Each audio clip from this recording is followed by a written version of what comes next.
चलो बाबू, आज एक्सरसाइज 9.4 देखते हैं। Profit loss discount and taxes.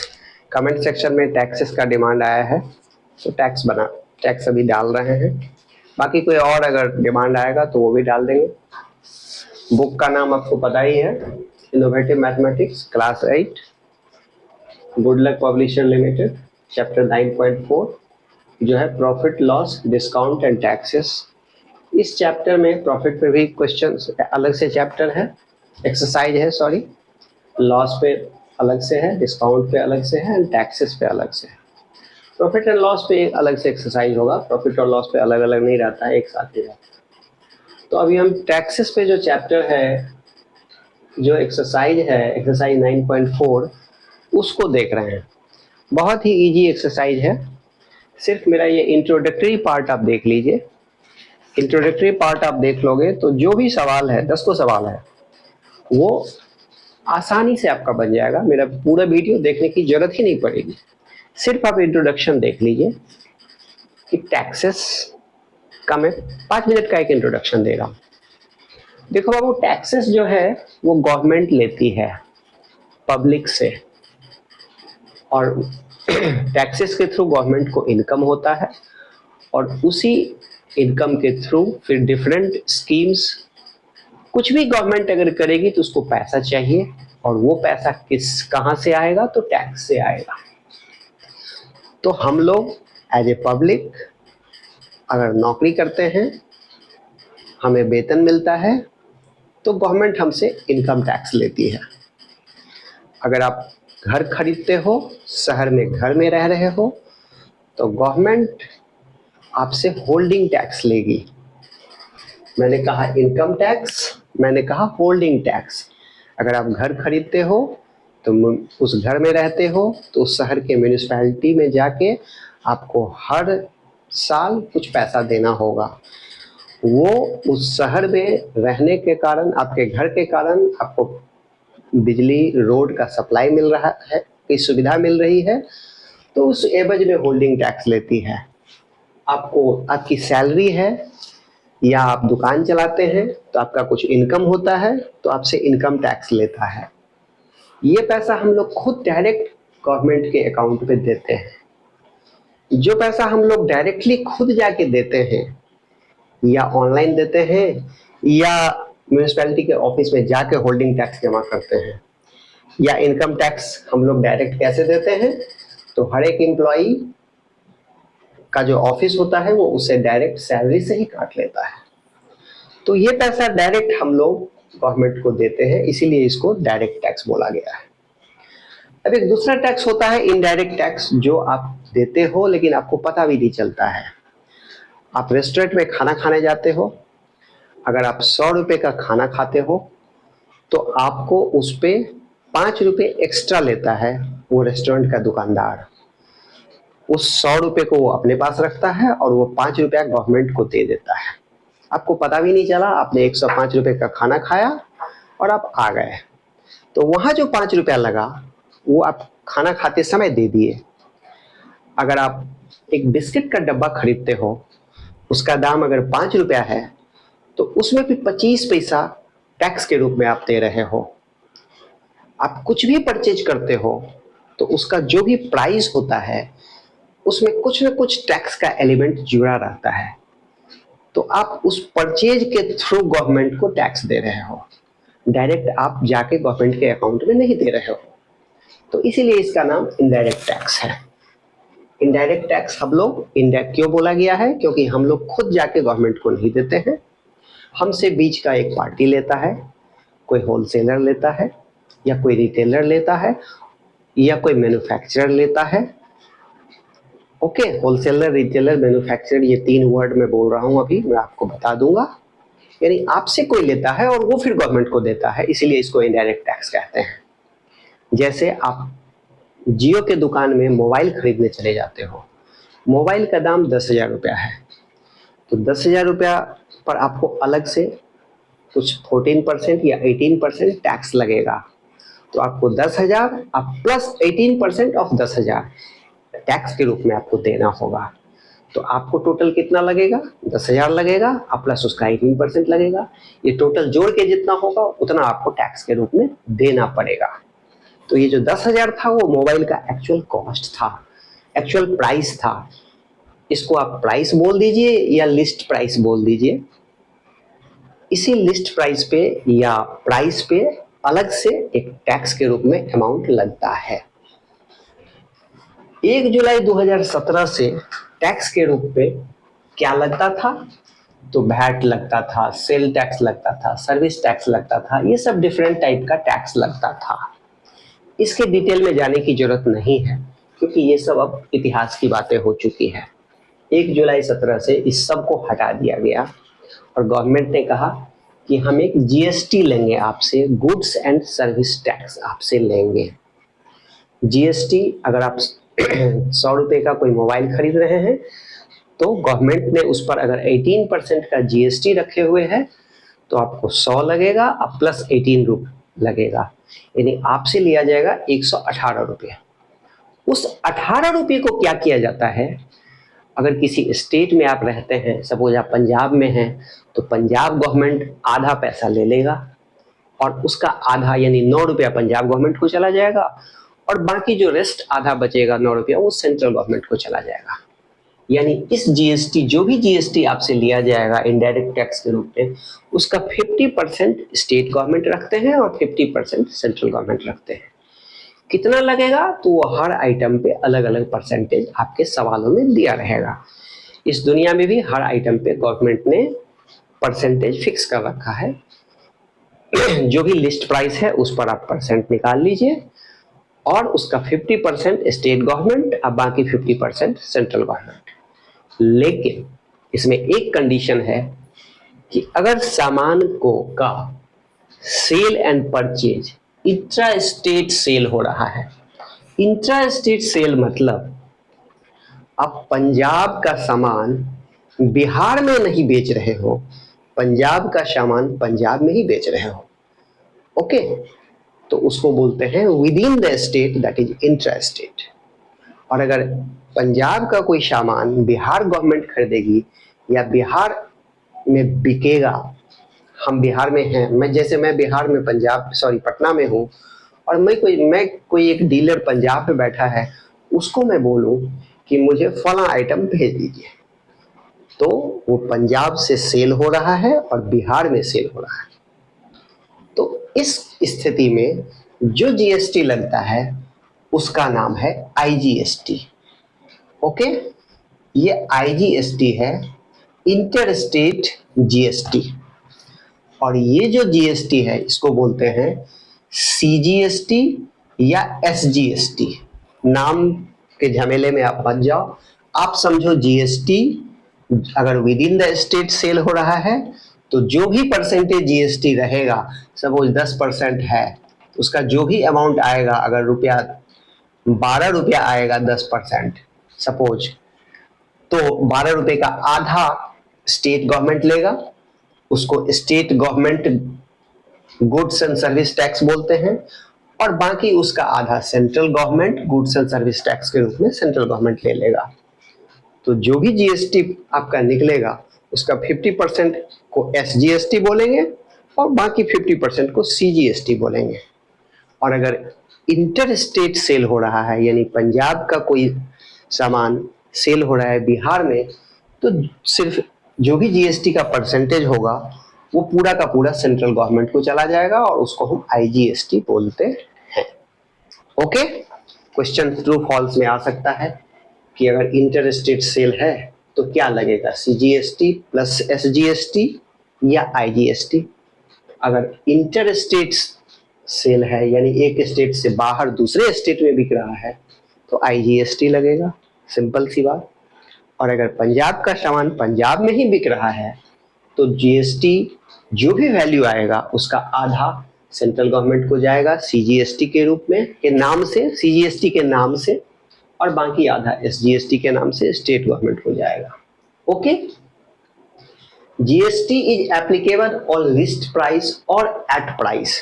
GST का वैल्यू आप किस प्राइस पे निकालोगे, तो सामान का जो भी लिस्ट प्राइस होगा या जो भी प्राइस होगा उस पे निकालोगे अलग से, टैक्स हमेशा अलग से लगता है, एडिशनल कॉस्ट है वो, additional price consumer as a consumer हम लोग चुकाते हैं। Consumer has to pay GST extra, ठीक है। अब अगर लिस्ट प्राइस या प्राइस 100 रुपया दिया हुआ है, एग्जाम्पल मैं बता रहा हूं, और जीएसटी उस पर 10 रुपया है, तो आप जीएसटी कैश, इस टोटल वैल्यू आपको क्या लगेगा, तो जीएसटी अभी 10% के रूप में दिया हुआ है, तो पहले आप उसको रुपया में निकालिए, तो इसी 100 रुपया पे आपको निकालना है 10/100 इंटू 100, 10/100 इंटू 100। अगर ये 500 रुपया होगा तो 10/100 इंटू 500, ये 1000 होगा तो 10/100 इंटू 1000। सामान का जो भी दाम होगा उतना यहाँ बिठा देंगे, 10/100 इंटू 500, जो भी वैल्यू हुआ ये टोटल टैक्स आपको देना है। अगर इंट्रा स्टेट है तो सीजीएसटी 5 रुपया हो जाएगा, उसका आधा, और बाकी एसजीएसटी 5 रुपया हो जाएगा, ठीक है। आपको टोटल 10 रुपया देना है, यानी आपका प्राइस हो गया 100 + 10 110। बाकी उस जो 10 रुपया आपने एक्स्ट्रा दिया है वो अपना सेंट्रल गवर्नमेंट और स्टेट गवर्नमेंट आधा आधा बांटती है, वो उनका काम है। लेकिन अब इस सवाल यहाँ पर आपको वही वैल्यू निकालना है। अगर यही सेल इंटर स्टेट हो, यानी दूसरे स्टेट में बिके, तो इसको आधा आधा ये बांटा नहीं जाएगा, ये पूरा का पूरा 10 रुपया सेंट्रल गवर्नमेंट ले जाएगी, ठीक है। एक स्टेट से अगर दूसरे स्टेट में सेल होता है तो जो भी जीएसटी होगा वो आईजीएसटी के रूप में पूरा का पूरा सेंट्रल गवर्नमेंट ले जाती है, और अगर विद इन द स्टेट है तो जो भी जीएसटी आता है उसका 50% स्टेट गवर्नमेंट रखती है और बाकी 50% सेंट्रल गवर्नमेंट रखती है। इस थ्योरी के बाद आप हर सवाल को देखो, मुझे लगता है कोई ऐसा सवाल आपको नया नहीं मिलेगा इस चैप्टर में। 10 का 10 बहुत ही इजी सवाल है। अब 9.4 में पहला देख लीजिए, ट्रू एंड फॉल्स।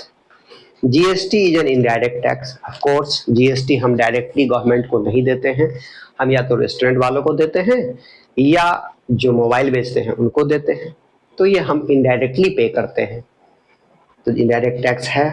दूसरा है, ये ट्रू हो गया, ये ट्रू हो गया पहला। दूसरा देखिए, VAT, sale tax, excise duty are the direct tax. नहीं, ये सभी इनडायरेक्ट टैक्स ही था, उस जिसको कि हटा करके जीएसटी लाया गया है। दूसरा फॉल्स हो गया। तीसरा देखिए, SGST and CGST are the GST collected when a goods is sold from one state to another state. No, एक स्टेट से दूसरे स्टेट जाते हैं तो सिर्फ आईजीएसटी लगता है सेंट्रल गवर्नमेंट को, यानी ये फॉल्स हो गया। चौथा, for an inter state sale, यानी एक स्टेट से दूसरे स्टेट। इंट्रा मतलब within the state, and inter state मतलब एक स्टेट से दूसरे state. For an inter state sale of goods IGST is collected, very correct, ये ट्रू है। The GST is imposed in India from 1 July 2017। चलिए, ये एक डेट आप याद रखना, 1 जुलाई 2017 से। ओके, चलिए आगे चलिए। नंबर 2 देखते हैं क्या है। Renu bought a shirt for रुपया 540 इंक्लूडिंग 8% वैट। इसको हम बाद में बनाएंगे, 2 को बाद में बनाएंगे, पहले 3 देख लेते हैं, फिर हम 2 बनाएंगे, ठीक है। चलिए, Irfan purchase a watch for रुपया 540 if the rate of sale tax is 10% and the total amount will pay to the shopkeeper। देखिए, Irfan purchase a watch for रुपया 540, तो ये जो रुपया 540 है ये सिर्फ वॉच का दाम है, ये लिस्ट प्राइस है जिसको उसने परचेज किया। अब टैक्स वैक्स है तो इसके ऊपर एडिशनल लगेगा, इस पर आपको टैक्स अलग से देना है। पहले आप समझ लीजिए कि इसी वैल्यू पे टैक्स कैलकुलेट होगा। आपने कोई वॉच सेलेक्ट किया जिसका की दाम है 540 रुपया, इसका मतलब यही है, किसी सवाल में दे देगा कि उसका लिस्ट प्राइस है 540 रुपया, तो ये आपको मिल गया कि आपने जो वॉच सेलेक्ट किया है उसका दाम ये है। तो आपको सिर्फ इतना ही नहीं लगेगा, आपको इनडायरेक्ट टैक्स के रूप में जीएसटी देना है। वो कितना देना है, तो गवर्नमेंट ने तय किया है कि इस पर टैक्स जो है जीएसटी जो है वो है 8%, ठीक है, सॉरी सवाल में है 10%, ठीक है। तो फाइंड द, तो आपको टोटल अमाउंट कितना पे करना है, तो 540 तो देना ही देना है, ऊपर से जीएसटी परसेंटेज में है तो इसका वैल्यू निकाल लीजिए, जीएसटी का रुपीज में कितना वैल्यू है वो निकाल लीजिए, तो जीएसटी इन रुपीज, ठीक है, लिख सकते हो कितना हुआ, ये 10% था तो 10/100 पर पहले तो ये कितने का आपने वाट सेलेक्ट किया है तो 540 का, ये जो भी वैल्यू होगा ये टोटल टैक्स होगा। अब इसमें से आधा आधा अपना स्टेट गवर्नमेंट और सेंट्रल गवर्नमेंट करेंगे अगर इंटर स्टेट है सेल तो, और अगर इंटर स्टेट सेल है तो पूरा का पूरा सेंट्रल गवर्नमेंट ले जाएगा आईजीएसटी के रूप में। तो इस अमाउंट को आप निकाल लीजिए, यही आपका मेन काम था। 54 रुपया जो हुआ ये टोटल जीएसटी आपको देना है, तो आपको टोटल कितना देना है 540 प्लस 54 रुपया, ये आपको दुकानदार को देना पड़ेगा। ओके, तो टोटल आपको कितना पे करना है 540 प्लस 54, इसको जोड़ दीजिए 594 रुपया। अब इसी सवाल में पूछ सकता था कि इसमें एसजीएसटी कितना हुआ, सीजीएसटी कितना हुआ, ये सब सवाल को एक्सटेंड कर सकते हो। जीएसटी अगर 54 हुआ तो आपको पूछ सकता है कि सीजीएसटी कितना हुआ, एसजीएसटी कितना हुआ, तो इसका आधा जो होगा ₹27 वो एसजीएसटी होगा, बाकी आधा सीजीएसटी होगा। ओके, तो टोटल कितना हो गया, टोटल ₹54 क्या हो गया, जीएसटी हो गया। आपको तो जीएसटी से मतलब है जो आपको पेमेंट करना है, अब ये गवर्नमेंट आपस में बांट रही है और टोटल आपको देना पड़ गया 594 रुपया, कहानी खत्म। ये क्वेश्चन 3 हमने बनाया है।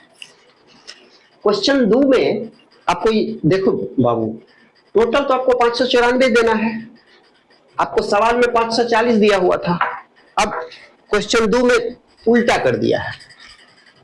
क्वेश्चन नंबर 2 में क्या किया है कि टैक्स को जोड़ने के बाद जो अमाउंट है शर्ट का जो वैल्यू है, शर्ट का कॉस्ट जो भी है, शर्ट का जो प्राइस है, ये प्राइस अब प्लस टैक्स, ये मिला के है कितना 540 रुपए, ठीक है।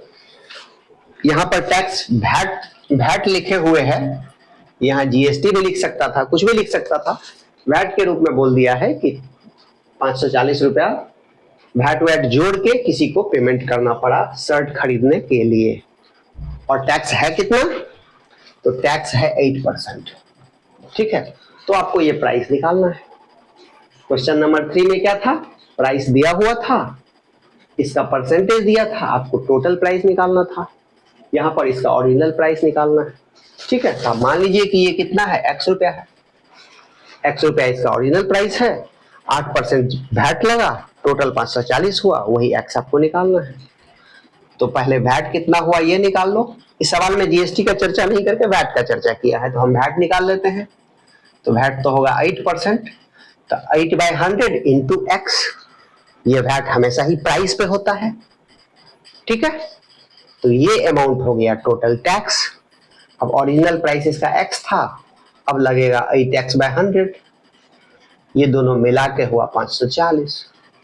अब यहां से आपको x का वैल्यू निकल जाएगा, शर्ट का प्राइस निकाल लीजिए, इसका एलसीएम हुआ 100, ये 100x प्लस 8x बराबर 540, इससे क्या हुआ, ये 108x बाई 100 बराबर 540, इससे क्या हुआ, x बराबर 540 इंटू 100 बाई 108, इसको काट दीजिए 5 से, यानी ₹500। ₹500 इसका ओरिजिनल प्राइस था, 8% यानी कि 40 रुपया वैट लगा, तो टोटल लगा 540 रुपया। चलो बाबू अब क्वेश्चन नंबर 4 देखते हैं। Megha purchases A sari for ₹5,800. If the rate of sale tax is 5%, calculate the total amount she will have to pay for the sari. Megha ने एक साड़ी पसंद किया, उसका दाम था 5800 रुपया। सिंपल सी बात है, बहुत सिंपल सी बात है बेटा, 5800 का एक साड़ी आप पसंद किए हो तो टैक्स तो देना पड़ेगा, इस पर आपको टैक्स देना है, इनडायरेक्ट टैक्स हम पढ़ रहे हैं। यहां पर टैक्स सेल टैक्स का चर्चा किया है, जीएसटी का चर्चा नहीं किया है।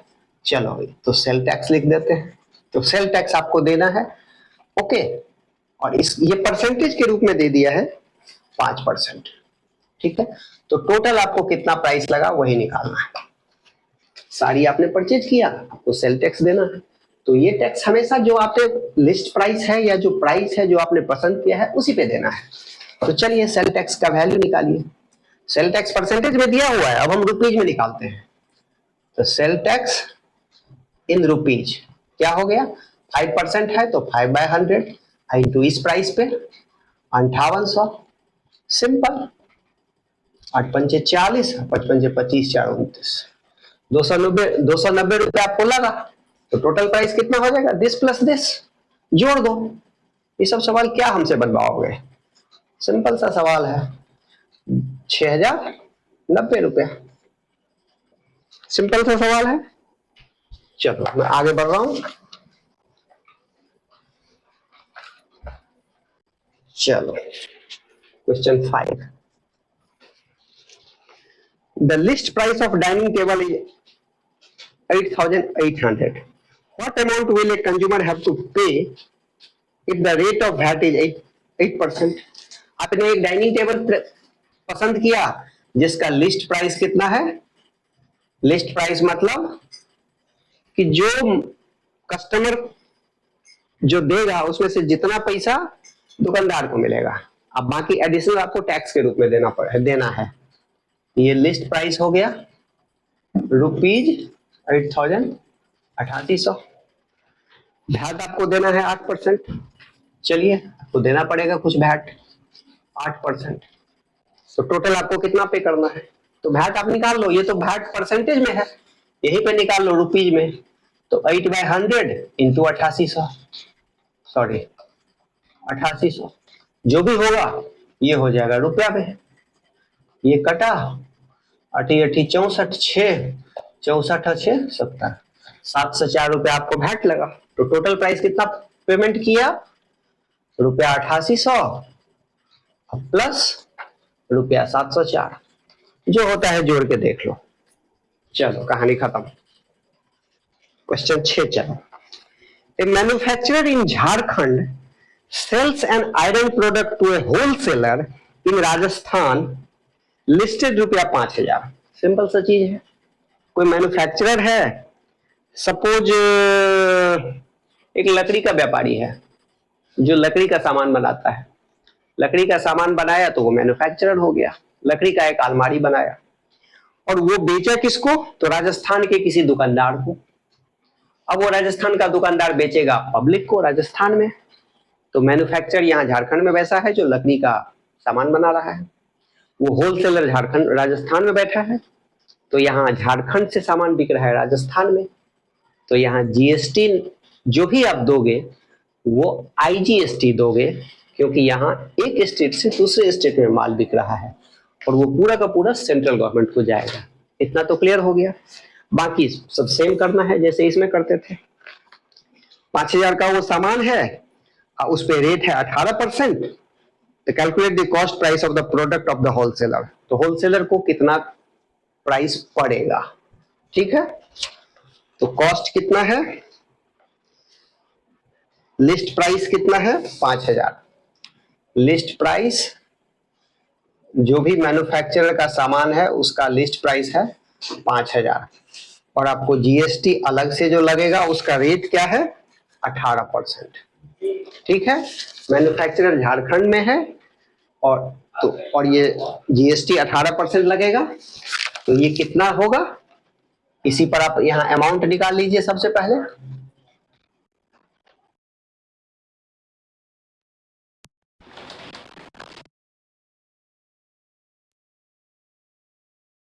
ये एक्चुअली आईजीएसटी होगा और इसमें स्टेट गवर्नमेंट को नहीं मिलेगा, ये पूरा का पूरा सेंट्रल गवर्नमेंट ले जाएगा। तो टोटल होलसेलर को लगा कितना, जो राजस्थान में बैठा हुआ होलसेलर है, तो 5000 ये प्लस 900 आईजीएसटी, यहाँ पर आईजीएसटी बोलेंगे, लिस्ट प्राइस प्लस आईजीएसटी, यानी 5,900 टोटल लगा। इसमें 5,000 गया मैन्युफैक्चरर के पास और ये 900 गया सेंट्रल गवर्नमेंट के पास। ठीक है, चलिए आगे बढ़ते हैं।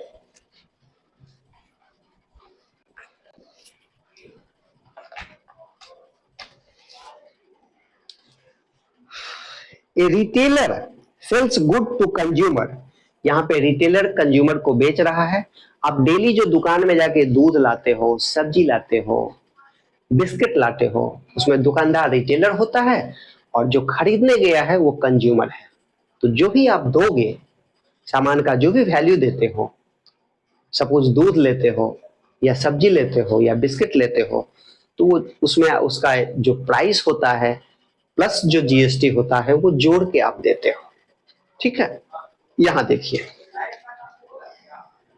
कंज्यूमर का जो लिस्ट प्राइस था, a retailer sells good to a consumer listed at 350 if the rate of GST is just 10%, find the GST paid by the consumer।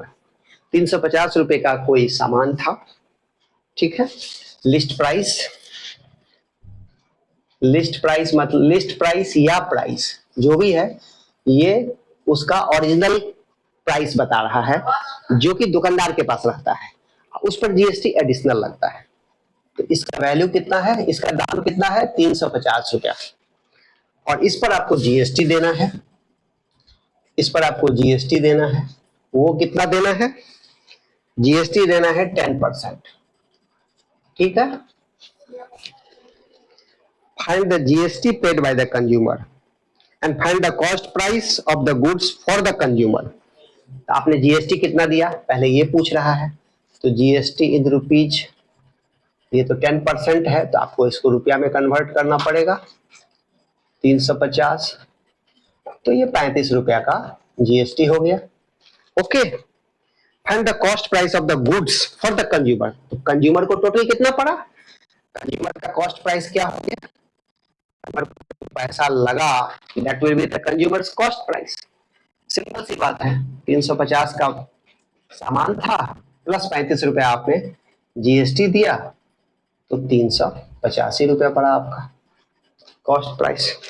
Simple. चलिए क्वेश्चन नंबर 8 देखते हैं। बड़ा छोटा छोटा सवाल है, हर सवाल आपसे बन जाएगा, जस्ट मैं जल्दी जल्दी में देख लेता हूं।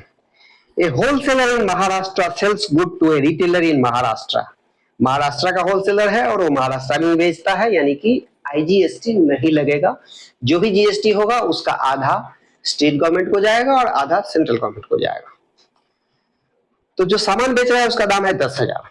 ठीक है, डिटरमाइंड वेदर सीजीएसटी और एसजीएसटी और सीजीएसटी प्लस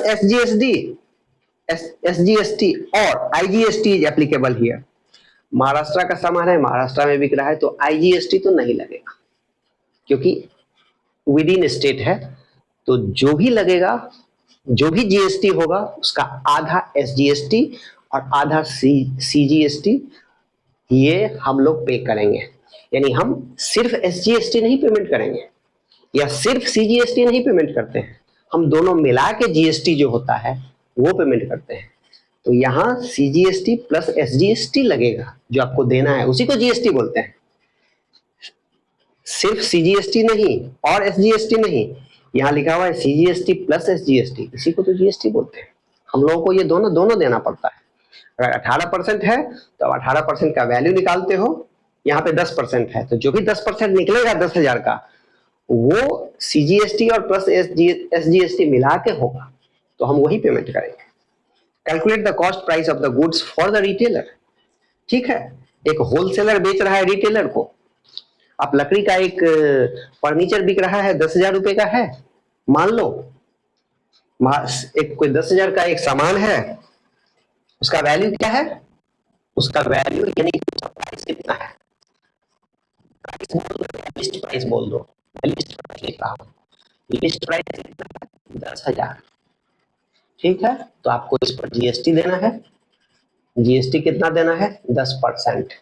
अब ये जीएसटी एक्चुअली क्या होता है, तो सीजीएसटी या प्लस एसजीएसटी होता है, ठीक है। तो आपको यही देना है, 10% है तो इसका वैल्यू निकाल लीजिए, 10/100 इंटू 10,000, ठीक है। यानी कि ₹1,000 आपको देना है एक्स्ट्रा जीएसटी के रूप में या सीजीएसटी प्लस एसजीएसटी के रूप में। तो टोटल प्राइस कितना हो गया आपके लिए? 10,000 प्लस 1,000, 11,000। आपको 11,000 रुपया कॉस्ट प्राइस हो गया रिटेलर का। एज ए रिटेलर अगर मैं खरीदने जा रहा हूँ तो मेरा कॉस्ट प्राइस कितना हो जाएगा? 11,000। एक सवाल इसमें पूछ सकता है कि इसमें स्टेट गवर्नमेंट को कितना मिला, तो इसका आधा 500 रुपया। सेंट्रल गवर्नमेंट को कितना मिला, तो 500। सिंपल सी बात है। चलिए question 9। A medicine wholesaler in West Bengal sells a medicine to a retailer in Bihar listed at ₹1,400. What type of GST is applicable here? Simple सी बात है, यहाँ IGST लगेगा क्योंकि वेस्ट बंगाल का होलसेलर बेच रहा है बिहार में जाकर के, ठीक है। तो वेस्ट बंगाल का माल बिक कहाँ रहा है? बिहार में। तो जो भी टैक्स होगा जीएसटी उसको IGST बोलेंगे और पूरा का पूरा सेंट्रल गवर्नमेंट लेके चल जाएगा। If the rate of GST is 18%, ठीक है, calculate the GST paid by the retailer. 1,400 रुपए का मेडिसिन है, लिस्ट प्राइस कितना है? 1,400। जीएसटी का रेट कितना है? 18%। तो ये 18% का वैल्यू निकाल लीजिए, 18/100 इंटू 1,400, जो भी लगेगा वो टैक्स होगा, ठीक है। Find the price of the medicine that the retailer has to pay. तो रिटेलर कितना पे करेगा? दोनों का सम। तो पहले तो ये निकाल लीजिए, 18/100 इंटू 1,400, ये कितना हुआ? 1872, 7, 1825, 252 रुपया, ठीक है। ये आपको टैक्स लगा। दिस इज IGST, क्योंकि यहाँ वेस्ट बंगाल का माल बिहार में बिक रहा है। It will go to central government in the form of IGST, ठीक है। तो रिटेलर को टोटल कितना लगा पैसा? Retailer, how much amount retailer has to pay? That will be, retailers cost price will be 1,400 plus 252, यानी कि 1,652 रुपया। Sorry, find the price of the medicine the retailer. Retailer कितना देगा? 1,652 रुपया होलसेलर को दे देगा, ठीक है। चलो बाबू, लास्ट सवाल। बहुत ही इजी एक्सरसाइज था ये, इसलिए मैं थोड़ा जल्दी जल्दी आगे बढ़ रहा हूँ। A dealer in Delhi sells an electric motor to a consumer in Delhi. Delhi का डीलर है और खरीदने वाला यानी हमारे जैसा कंज्यूमर भी दिल्ली का ही है। तो यहाँ पे जो भी जीएसटी लगेगा उसका आधा सीजीएसटी के रूप में सेंट्रल गवर्नमेंट को जाएगा और आधा एसजीएसटी के रूप में स्टेट गवर्नमेंट को जाएगा, यानी IGST यहाँ नहीं लगेगा। उसका लिस्ट प्राइस जो भी इलेक्ट्रिक मोटर का है 25,000 है। If the rate of GST 28%, 28% GST है तो कैलकुलेट द जीएसटी। सिंपल सा चीज है। लिस्ट प्राइस वैसा ही सवाल है, कितना है? ₹25,000। जीएसटी कितना है? 18%। चलो परसेंट को तो पहले हटा दो, इसको रुपया में निकाल लो। परसेंटेज मुझे पसंद नहीं है, क्योंकि परसेंटेज के रूप में तो हम कुछ कर नहीं पाते हैं। उस चीज को रुपया में निकालो, तब हम उसको आधा आधा बांट पाएंगे, या कंज्यूमर को कितना लगा तो उसको इसमें जोड़ पाएंगे। सेंट्रल गवर्नमेंट को कितना लगा तो उसका आधा दे देंगे, स्टेट गवर्नमेंट को कितना मिला तो उसका आधा दे देंगे। तो सबसे पहले इसको आप रुपया में कन्वर्ट करो। 18×5 = 9, 36 और 9 45, 4500 रुपया जीएसटी हो गया। क्या पूछ रहा है? Calculate the price of the motor that the consumer to be paid. तो कितना प्राइस लगा? प्राइस ऑफ कंज्यूमर, कंज्यूमर का कॉस्ट प्राइस कितना हुआ? तो यही, इस दोनों को जोड़ दो, 25,000 प्लस 4,500, यानी कि ₹29,500। ये पैसा कंज्यूमर को पेमेंट करना पड़ेगा। और इस डील में सेंट्रल गवर्नमेंट को कितना जाएगा? तो इसका आधा। दिल्ली स्टेट गवर्नमेंट को कितना जाएगा? तो इसका आधा। क्या IGST जाएगा? तो नहीं जाएगा। सिंपल सी बात। ओके, तो इस तरह से ये चैप्टर क्लोज। आगे कोई और डिमांड आएगा तो हम वो भी चैप्टर बना के डाउनलोड कर देंगे। Okay, bye.